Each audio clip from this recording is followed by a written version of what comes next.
Muy buenas noches. Ustedes se han conectado a esta serie maravillosa de la profecía bíblica.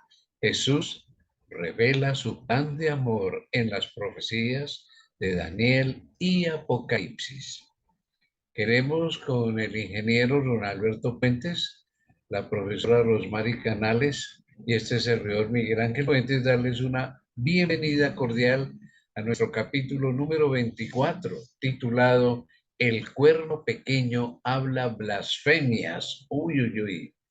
Y bien, antes de que demos inicio a nuestro tema, damos la dirección del Espíritu Santo. Adopte una actitud y una posición de oración en donde esté. Acompáñenos, por favor. Te damos gracias, Padre, por este día y esta nueva semana y ahora por este momento feliz en el cual podemos estudiar las profecías de Daniel.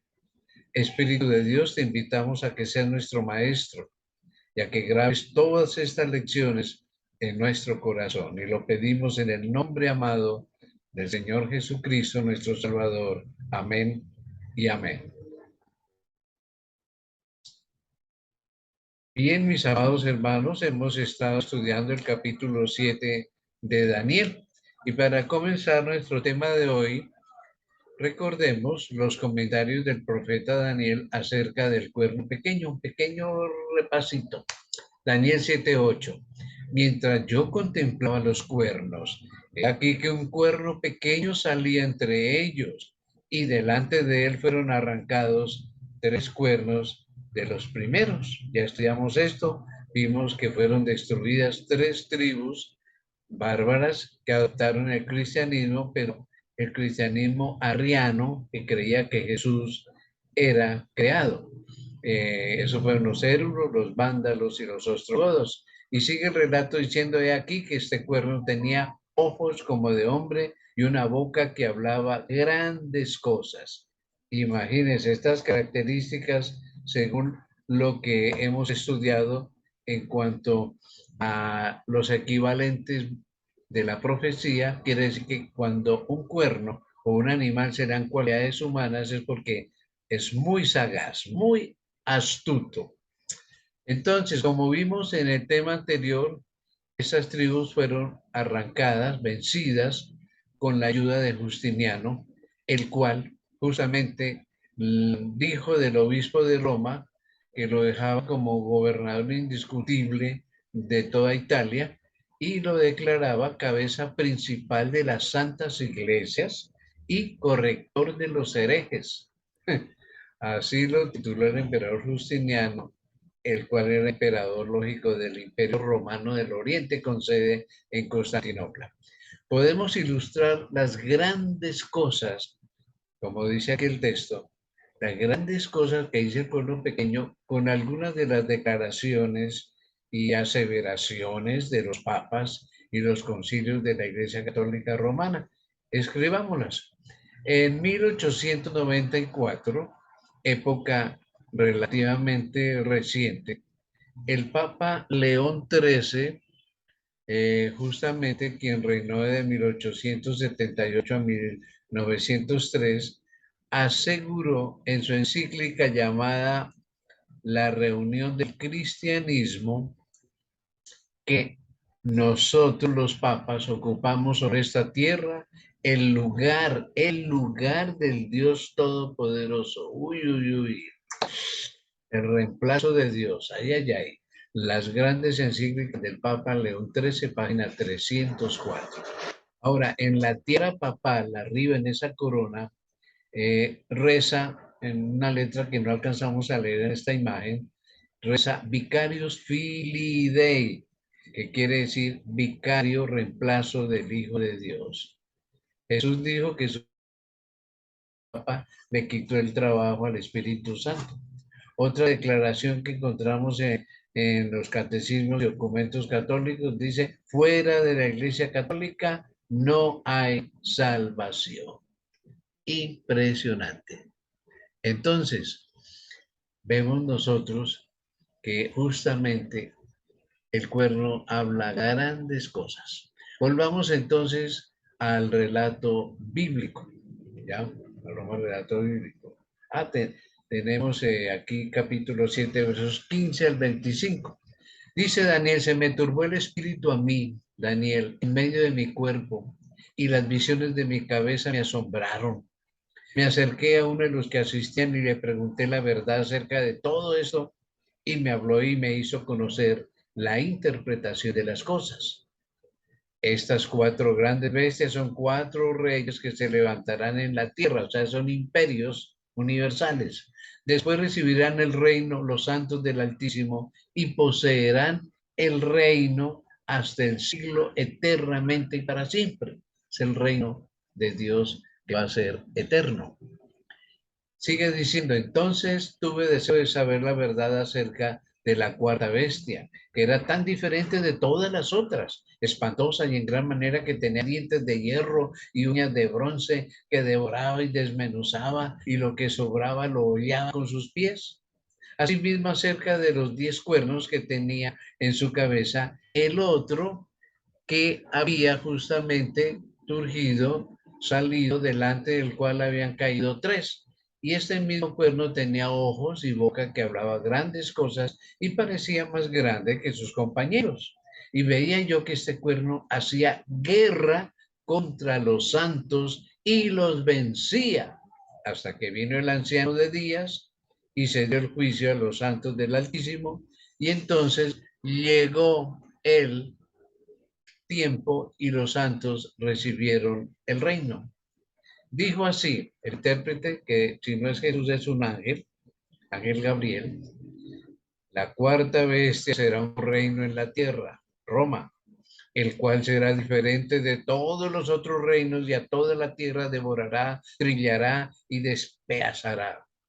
Y los 10 cuernos significan que de aquel reino se levantarán 10 reyes, las 10 tribus bárbaras, y tras ellos se levantará otro, el cual, digamos leyendo, será diferente de los primeros, y a 3 reyes derribará, que ya estudiamos eso, pero aquí viene lo nuevo, le hablará palabras contra el Altísimo, y a los santos del Altísimo quebrantará, y pensará en cambiar los tiempos y la ley, y serán entregados en su mano hasta tiempos y en medio de un tiempo. Tremendo esta interpretación que dio el ángel a Daniel, ¿verdad? En todo este relato bíblico hay una serie de declaraciones, actos y situaciones que necesariamente tenemos que analizar frase por que las cuatro bestias serían cuatro reinos universales, aspecto que ya estudiamos en temas anteriores, y fue Babilonia, Medo-Persia, Grecia y Roma. Ahora bien, los 10 cuernos, pongámoslo en pantalla, corresponden a los 10 dedos de la estatua de Daniel 2. Qué combinación tan bonita, ¿no? Como cuadra aquí, 10 dedos, 10 cuernos, porque es la misma profecía. Entonces, representa los países europeos que surgieron de la invasión de las tribus bárbaras al imperio de Roma. Se habla de un cuerno pequeño, o el cual sería diferente de los primeros. Sí, diferente, ¿por qué? Porque asumiría el poder religioso y más tarde el poder político. Este poder lo estudiaremos o lo estudiamos en el capítulo anterior y vimos que corresponde al obispo de Roma, quien llega a ser el poder papal. Anotemos en Daniel 7, 21 y 25 lo que sigue diciendo el profeta. Y veía yo que este cuerno hacía guerra contra los santos y los vencía, y a los santos del Altísimo quebrantará. ¿Cómo se cumplió esto? Vamos a leer de la Catholic Enciclopedia, la enciclopedia católica, dice, en la bula ad excisterpanda de 1252, Inocencio IV dice, cuando los que hayan sido condenados como culpables de herejía hayan sido entregados al poder civil por el obispo o su representante o la Inquisición, el podestá o primer magistrado de la ciudad los inmediatamente y ejecutará las leyes promulgadas contra ellos dentro del, sigamos leyendo, término máximo de 5 días. Ni podía quedar duda alguna en cuanto a cuáles disposiciones civiles se indicaban, porque los pasajes que ordenaban quemar a los herejes impenitentes estaban incluidos en los decretos papales de las constituciones imperiales. Comicis nobis e inconstituibilem tunica. Así se llaman esos decretos papales. La bula antes mencionada ad extirpanda permaneció de allí en adelante como un documento fundamental de la Inquisición, renovada o puesta nuevamente en vigencia por varios papas. Alejandro IV en el 1254 a 1261, Clemente IV en 1265 a 1268, Nicolás IV de 1288 a 1292, Bonifacio VIII 1294 a 1303 y otros. Hasta aquí fue lo que dice la Enciclopedia Católica. Y el Comentario Bíblico Adventista, tomo cuarto, página 858, agrega: por lo tanto, las autoridades civiles estaban obligadas por los papas, so pena de excomunión, a ejecutar las sentencias legales que condenaban a los herejes impenitentes a la hoguera. Entonces, ahí se está cumpliendo la profecía de que iba a perseguir a los santos, que los iba a quebrantar. Y claro, este relato de la Inquisición es impresionante, ¿no?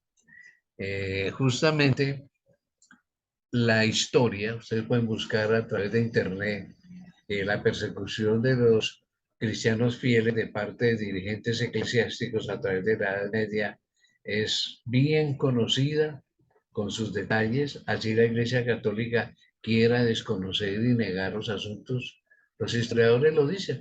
Veamos, pongamos en pantalla que decenas de miles de cristianos inocentes murieron por causa de la Inquisición.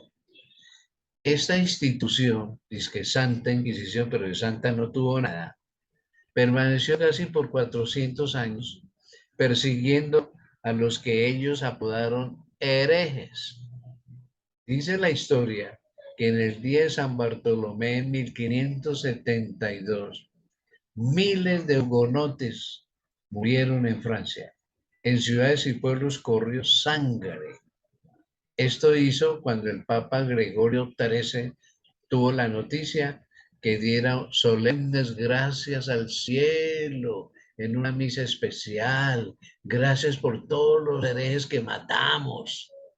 Y una salva de cañonazos se escucharon allá en Roma. ¿Cómo les parece? Anotemos otra expresión de la obra del Cuerno Pequeño que dice en el capítulo 7, verso 25, y hablará palabras contra el Altísimo. ¿Se cumplió esto? Claro, se cumplió igual que como se cumplió el que iba a quebrantar a los santos del Altísimo, los iba a perseguir. La literatura eclesiástica abunda en ejemplos de las pretensiones arrogantes y blasfemas del pecado, del papado. Si hay algún amigo católico esta noche oyendo este tema, yo quiero que no se sienta mal. Lo que yo menciono no es para hacer sentir mal a ningún católico, sino es la realidad histórica y cómo se cumplió la profecía, porque ya está profetizado. Hay ejemplos típicos y voy a mencionar algunos que en la gran obra enciclopédica escrita por un teólogo católico del siglo XVIII, pongámoslo en pantalla, de la traducción justamente de Lucio Ferraris, que es muy famoso, en lo que se llamó La Prompta Biblioteca, en su tomo sexto, páginas 25 al 29, encontramos al respecto lo siguiente. Yo seleccioné algunas de estas para que ustedes vean cómo se cumplió la profecía cuando dice que hablaría palabras contra el Altísimo. Una de ellas: el Papa es de una dignidad tan grande y es tan excelso que no es un mero hombre, sino como si fuera Dios y el vicario de Dios. Uy, uy, uy. Palabras contra el Altísimo. Anotemos otras. El Papa está coronado con una triple corona: como Rey del cielo, o sea, ya no es Cristo ni el Padre Celestial, sino el Papa, es el Rey del cielo, de la tierra y de las regiones inferiores. Terrible, ¿no? Sigue diciendo en otra parte, el Papa es como si fuera Dios sobre la tierra, el único soberano de los fieles de Cristo, jefe de los reyes, tiene plenitud de poder, plenitud total. A él le ha sido encomendada por Dios omnipotente la dirección no solo del reino terrenal, sino también del reino celestial. Hombre, el Papa le quitó el gobierno a Dios en el cielo. Increíble. Otro, el Papa tiene tan grande autoridad y poder que puede modificar, explicar e interpretar aún las leyes divinas, modificarlas, cambiarlas. Uy, uy, uy. Es increíble, sinceramente, pero esto está escrito. Anotemos otra. El Papa puede modificar la ley divina. Uy, uy, uy. Ya que su poder no es de hombre, sino de Dios, y actúa como vicerregente de Dios sobre la tierra, con el más amplio poder de atar y soltar a sus ovejas. ¡Qué tremendo! Se cumplió esta profecía de que hablaría palabras contra el Altísimo. Y otra expresión, cualquier cosa que se diga que hace el Señor Dios mismo y el Redentor, eso hace su vicario, con tal que no haga nada contrario a la fe. Qué cosa impresionante. Y claro, hay más, ¿no? Por tiempo y documentación, pues no menciono más, pero estos son unos ejemplos de que se cumplió la profecía que hablaría palabras contra el Altísimo. Pongamos otra expresión bíblica que ya hemos leído, cuando nos dice en Daniel 7:25, y pensará en cambiar los tiempos y la ley. ¿Se cumplió esto? Anotémoslo. En el año 1582, el Papa Gregorio XIII, aconsejado por los astrónomos, decretó por la bula Inter Gravísimas que el jueves 4 de octubre de 1582 sería inmediatamente seguido del viernes 15 de octubre. Note, el jueves 4 se pasa enseguida al viernes, un jueves al viernes, correcto, pero del 4 de octubre al 15 de octubre para compensar la diferencia acumulada a lo largo de los siglos entre el calendario juliano, que hasta ese año, 1582, regía, y las efemérides astronómicas. Asimismo, el año nuevo se trasladaba del 24 de marzo en el calendario juliano, utilizado, al 1 de enero del calendario gregoriano, que es el que utilizamos hoy por hoy en todo el mundo, a excepción de los países musulmanes y de la China. Entonces, pensaría en cambiar los tiempos y la ley, y lo hizo, cambió los tiempos, por supuesto que sí. Entonces, se cumplió la profecía perfectamente. Sigamos analizando Daniel 7:25. Pensaré en cambiar los tiempos y la ley.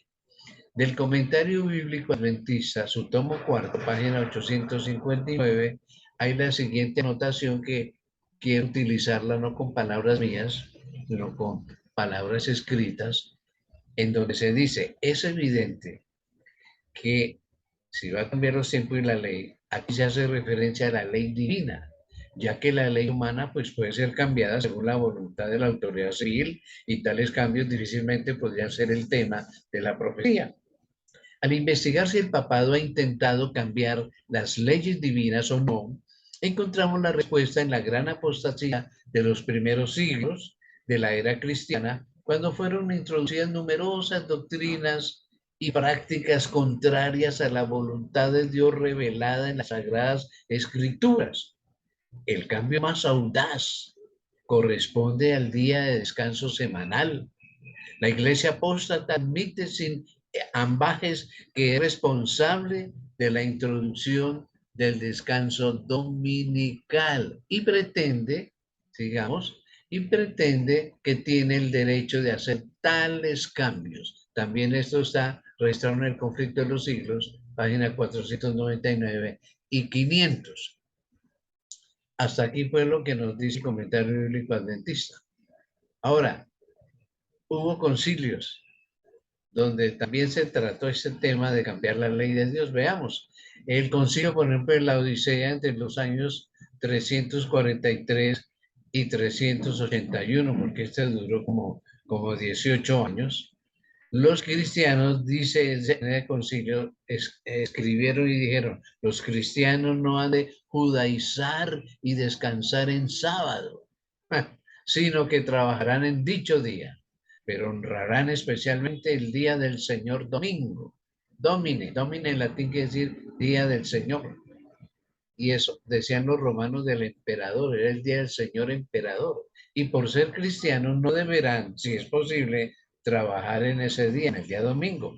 Si, no obstante, se los encuentra judaizando, serán separados, en griego, anatema, será anatema de Cristo. ¿Cómo les parece? Tremendamente, ¿no? Se cumplió la profecía, se cumplió la profecía. Desde entonces surgieron muchas otras leyes dominicales.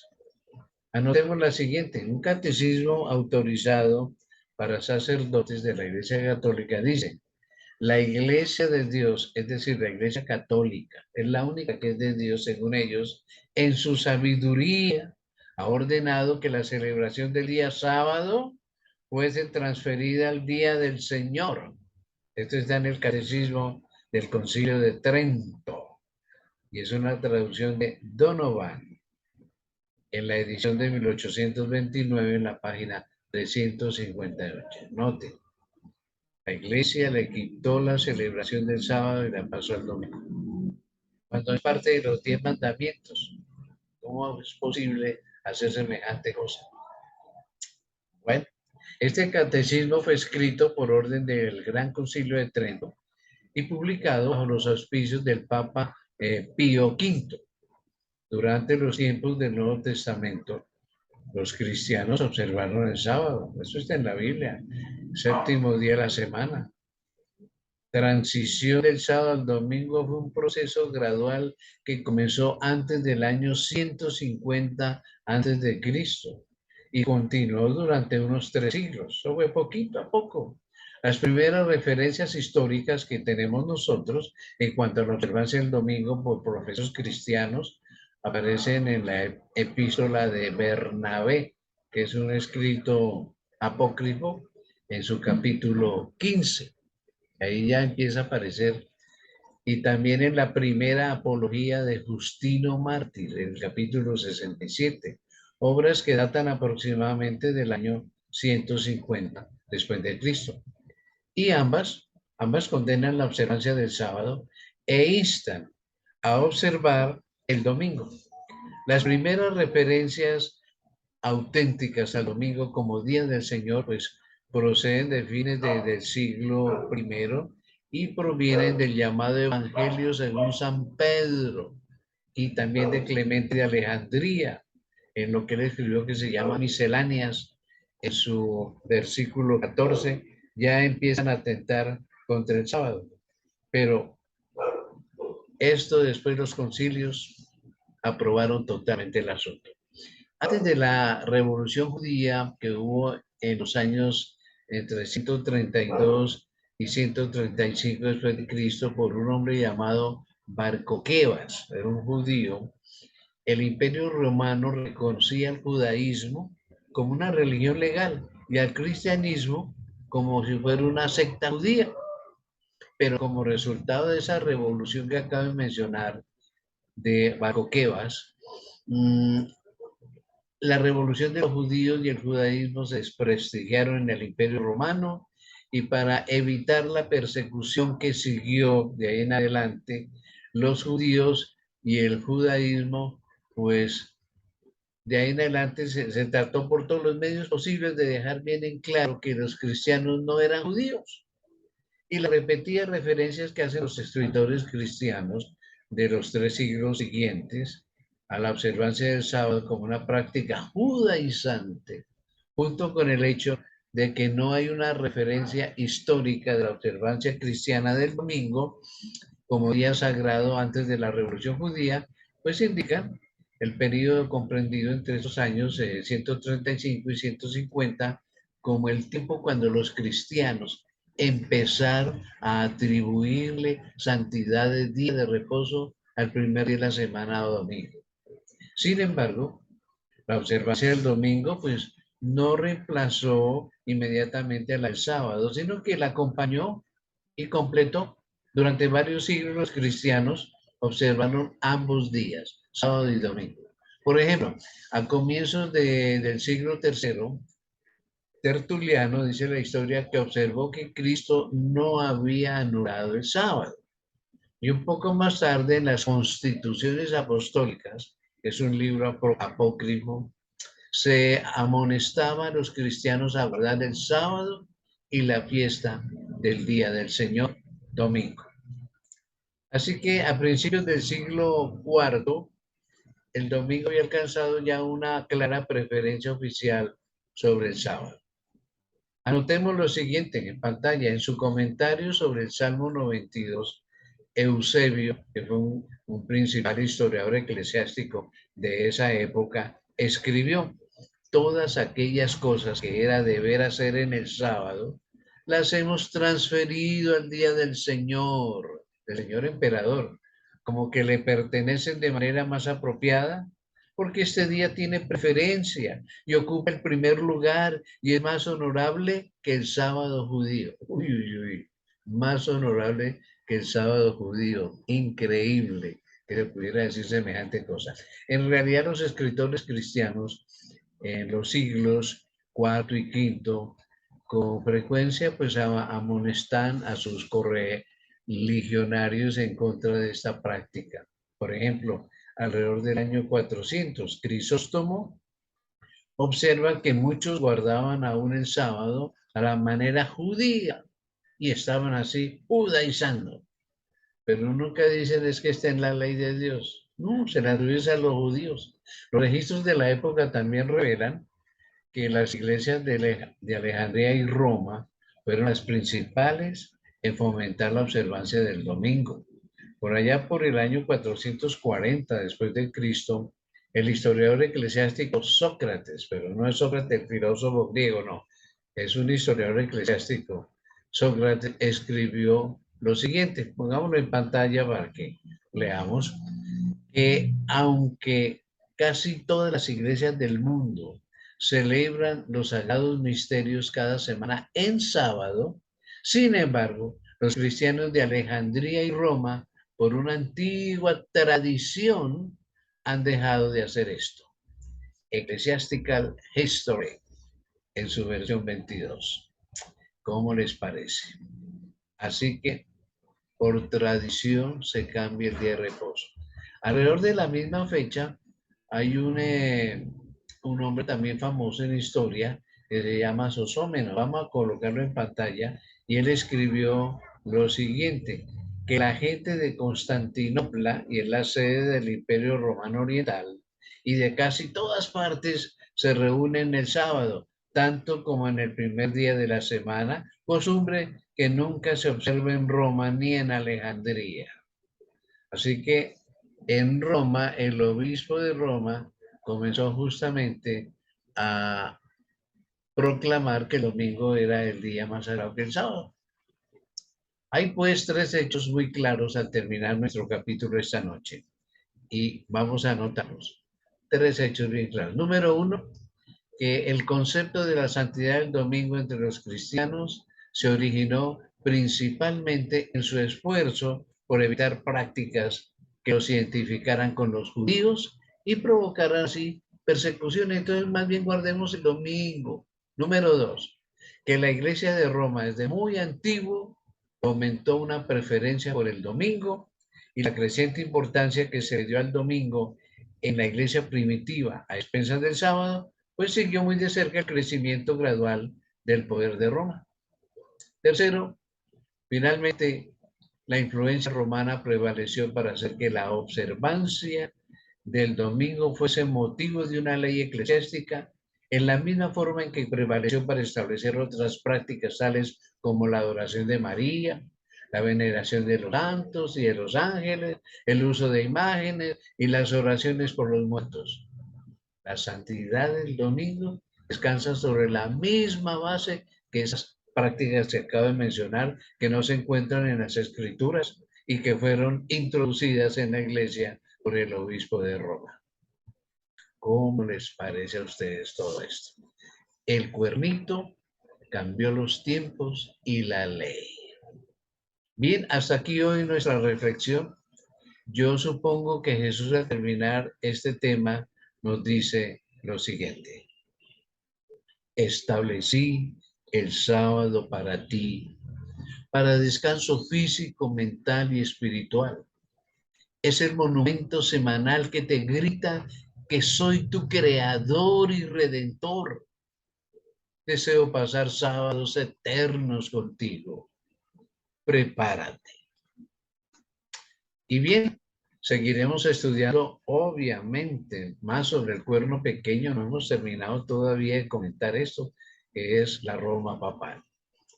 Abramos entonces la oportunidad, no sé cuántos minutos me quedan, para que ustedes formulen preguntas respecto al tema de esta noche, de esta ocasión. ¿Hay alguna pregunta, alguna inquietud, algún aporte de ustedes respecto al tema de esta noche? Un tema un poquito pesado porque, lógicamente, hemos tenido que hablar de la Iglesia Católica y el papado, pero bueno, la profecía lo muestra así. Yo simplemente se lo enseño a ustedes. Entonces, a ver, me dicen aquí que tengo para que salga el audio por los parlantes propios. Ay, ay, ay. Aquí sí no sé cómo hacer para poderlos escuchar a ustedes. Si hay preguntas. ¿Alguien tiene alguna pregunta?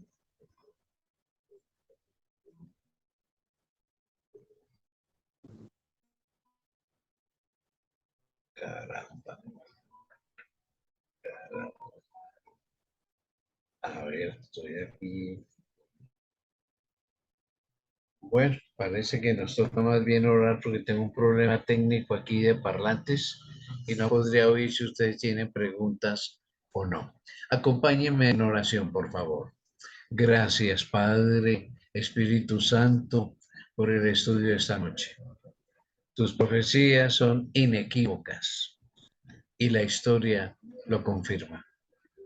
Cuánto deseamos ser fieles a tu palabra, a tu día de reposo sábado.